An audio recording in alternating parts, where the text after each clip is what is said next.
Hi, Todd Warren here in the Forecast Center with a look at today's outlook as far as any weather concerns as we move through the next week to 10 days. And our biggest concern here moving through this period is going to be the heat.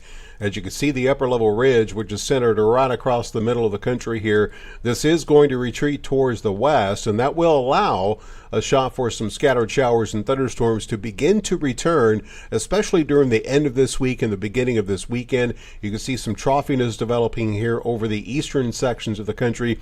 That's also going to allow the heat to ease somewhat, and then we'll see that ridge try to expand back towards the east, and that should crank up the heat again as we move towards the middle part of next week. As far as the heat index, again, we could approach 110 during the next couple of days. We'll see that threat ease heading into the weekend, only to increase again towards the end of the 10-day period by the middle part of next week. And again, this is going to be our biggest concern. As far as rainfall, that chance for the scattered shower or thunderstorm will begin Wednesday, looking rather isolated, reaching its peak very late this week. Weather Prediction Center indicating most of the ArkLaTex stands to get around a half an inch, with a few spots maybe getting an inch.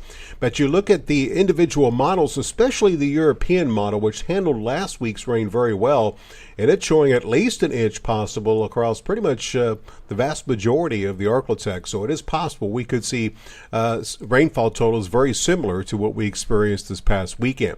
That being said, not looking at anything as far as severe weather with that chance for the scattered thunderstorms in the tropics. Also looking to remain dry here during the next week. You can see the National Hurricane Center only showing the chance for tropical development in the Pacific. Going to have to keep an eye on the central Atlantic as we head into the second week of August. Some models hinting that some development could occur there.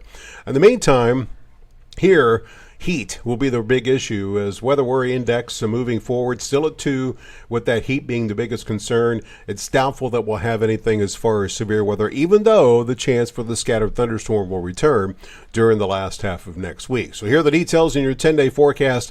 Again, close to 100 both tomorrow, Wednesday, and even Thursday. Then we'll see those highs ease back into the low to middle 90s by the weekend. Overnight lows will fall back into the middle 70s and probably stay in the mid 70s through next week, as daytime highs next week return to the upper 90s as sunshine returns.